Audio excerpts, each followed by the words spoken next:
06:41 a.m. over the East China Sea. Two fighter jets are closing in at nearly 900 knots. One carries the Red Star of China, the other, the Rising Sun of Japan. The distance between them collapses to less than 40 meters closer than a tennis court at a speed where a single wingtip wobble would mean instant catastrophe. No missiles are armed. No radar lock is announced. And yet every pilot in the sky knows this is the most dangerous moment of all. If modern war is supposed to be calculated and controlled, why are fighter jets now pushing intercepts to the edge of collision? And what happens when one side decides that too close still isn't close enough? The airspace where this encounter unfolded is not a random stretch of sky. The East China Sea sits at the intersection of competing security interests, trade routes, and unresolved historical tensions. For Japan, this region represents the outer shield of its southwestern island chain, a defensive arc stretching from Kyushu down toward Okinawa. For China, it is a forward operating space where presence alone sends a strategic message. At the center of this contest is the concept of the Air Defense Identification Zone, or ADIZ. Unlike sovereign airspace, an ADIZ is a buffer, a space where aircraft are expected to identify themselves early, so defensive forces have time to react. Japan established its ADIZ decades ago. China declared its own in 2013, overlapping with Japan's, instantly turning routine flights into political statements. Every crossing since has carried strategic weight. Over the past 5 years, Chinese air activity near Japan has increased sharply. Fighters such as the J-16 and J-10C routinely approach Japanese-controlled airspace, often escorted by early warning aircraft or electronic intelligence platforms. Japan's response has been predictable but costly rapid scrambles by F-15J and increasingly F-35A fighters. In some years, Japanese pilots have launched hundreds of intercepts a tempo that strains airframes' budgets and human endurance. China's objective is not to start a shooting war. It is to normalize proximity. By flying closer, faster, and more assertively, Chinese pilots test how far Japanese interceptors are willing to go without escalating. Each close pass gathers data, reaction times, formation, discipline, radio procedures, even pilot behavior under pressure. This is pressure without gunfire, a classic gray zone tactic. Japan, however, faces a dilemma. Maintain distance, and it risks signaling hesitation. Close in too aggressively, and the margin for error disappears. At jet speeds, air turbulence, wake vortices, or a split-second misjudgment can turn a warning maneuver into a fatal collision. This is why intercepts near Japan have become so dangerous. They are no longer just about air defense. They are about credibility resolve and who controls escalation in a battle space where a single mistake can rewrite regional security overnight. The encounter in the East China Sea did not begin with two fighters suddenly seeing each other through a canopy. It began hours earlier inside quiet operations rooms with glowing radar screens and routines refined by years of repetition. On the Japanese side, the first indication was not visual, it was a track. Ground-based surveillance radars along the Ryukyu Island chain picked up multiple contacts lifting off from the Chinese mainland and turning east. Within seconds, the data was fused with inputs from airborne early warning aircraft orbiting farther south. Speed, heading, altitude, the profile was unmistakable. Fighters, not transports, approaching the edge of Japan's eyes. In a hardened command center duty, officers weighed the options. Delay too long and the intercept would occur closer to Japanese airspace, compressing reaction time. Launch too early and the fighters would burn fuel, loitering, waiting for a contact that might turn away. The decision came quickly. Scramble. On the flight line, Japanese pilots were already moving. G-suits snapped tight. Oxygen hoses locked in place. Within minutes, engines spooled up and F-15Gs surged down the runway, lifting into a pale morning sky. For the pilots, there was no drama, only focus. They had done this dozens of times before, yet each scramble carried the same unspoken awareness. Today could be different. Across the sea, the Chinese formation was equally prepared. Their mission parameters were clear. Approach the intercept zone, maintain formation discipline, close distance deliberately, but avoid actions that could be construed as a direct attack. This was not a test of weapon systems, it was a test of nerve and precision. Inside the cockpit, Chinese pilots monitored their instruments carefully. Radar modes were kept restrained, no missile tones, no aggressive locks. The objective was proximity close enough to unsettle, not close enough to cross an unmistakable red line. Both sides were operating under tight rules of engagement, but those rules left little margin for human error. At hundreds of knots, a slight miscalculation in closure rate or altitude separation could collapse safe distance in seconds. By the time the pilots finally saw each other, two dark shapes growing rapidly against the horizon, every decision that mattered had already been made. The first visual contact came fast. At nearly 28,000 feet, the Japanese lead pilot caught a glint of metal against the haze, two shapes climbing slightly offset to the left. The closure rate was brutal. At combined speeds approaching 900 knots, distance vanished at more than 450 meters per second. What looked far one moment became dangerously close the next. The Japanese fighters slid into position matching altitude and speed. Standard intercept geometry, calm, predictable. The lead pilot kept his aircraft steady, resisting the instinct to maneuver too aggressively. Any sudden roll at this distance could amplify wake turbulence, invisible air currents strong enough to buffet a jet violently. Then the Chinese fighters adjusted. Instead of holding a parallel line, the nearest aircraft eased closer, drifting inward by tens of meters. 30, 20. The jet's nose edged forward, crossing the Japanese pilot's field of view. Inside the cockpit, the warning system stayed silent. No radar lock, no missile tones. Yet the danger was unmistakable. At this distance, the aircraft were flying inside each other's aerodynamic envelopes. The disturbed air rolling off a wingtip could suddenly push the trailing jet off balance. The Japanese pilot made a choice. He held course. Breaking away too early would signal discomfort. Closing further would be reckless. Instead, he adjusted throttle by a fraction, keeping formation while subtly increasing lateral separation. His wingman mirrored the move, maintaining discipline. The Chinese pilot responded almost immediately. He surged forward, then slid laterally, bringing his aircraft nearly abeam of the Japanese jet.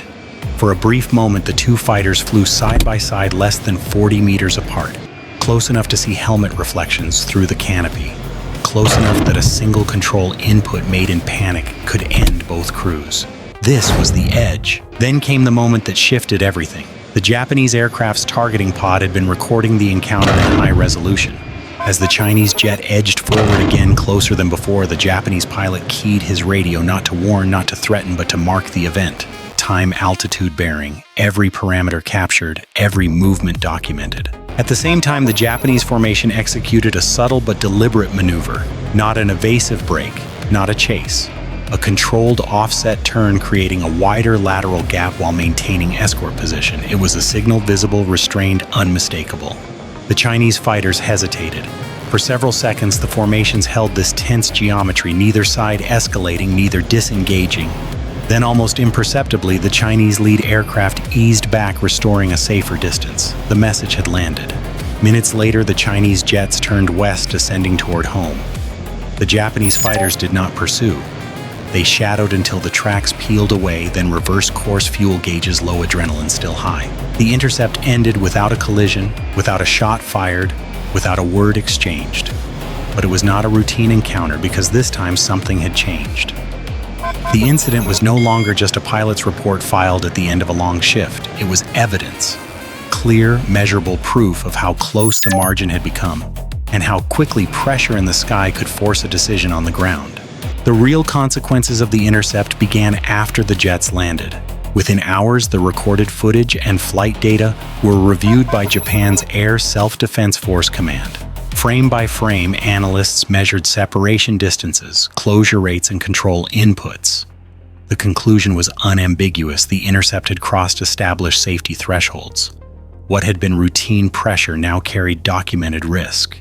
Japan's response was calibrated, not explosive.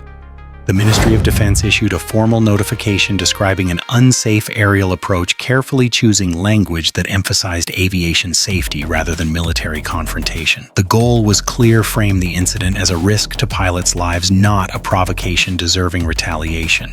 Tokyo then took an unusual step. Select imagery and flight parameters were prepared for public release. By doing so, Japan shifted the contest from the sky to the information domain. This was no longer one pilot's word against another's. It was visual evidence that could be shared with allies, international aviation bodies, and the global press. Beijing responded predictably. Chinese officials rejected the characterization, asserting that Japanese aircraft had conducted the intercept and accusing Tokyo of exaggeration. No apology, no acknowledgement of proximity. The narrative battle had begun. Behind the scenes, however, both militaries adjusted. Japanese intercept procedures were quietly refined to prioritize lateral spacing and recording over aggressive shadowing. Pilots were briefed to avoid maneuvers that could be interpreted as escalation, while ensuring every encounter was documented in detail. The objective was deterrence without collision. What emerged was a new pattern: fewer dramatic maneuvers, more evidence gathering, and a growing paper trail of risk. In public, both sides insisted on calm. In practice, the rules of engagement in the air had shifted.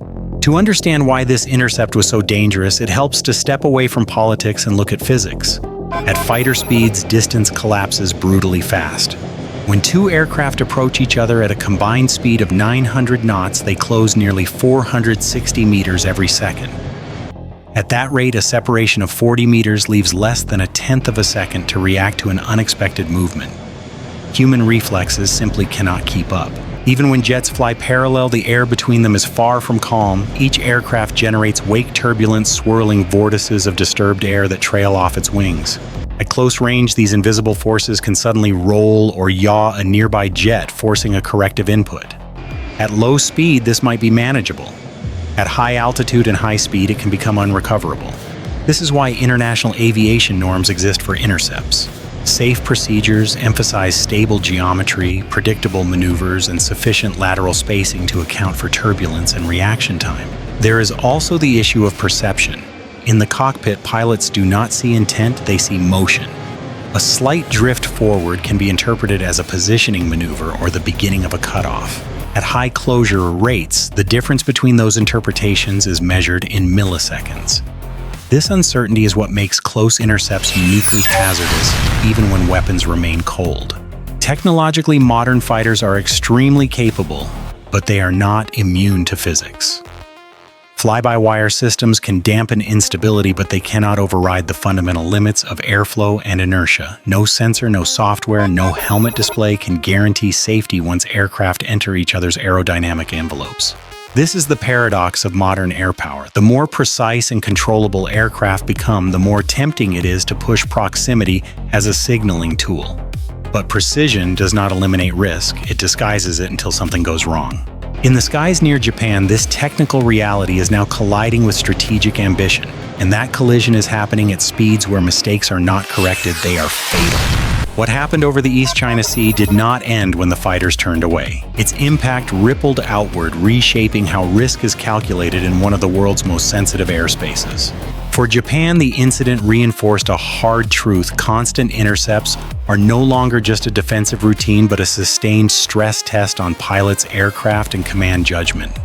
Each close approach increases the statistical likelihood of an accident, and in a region layered with historical grievances, an accident would not remain an accident for long.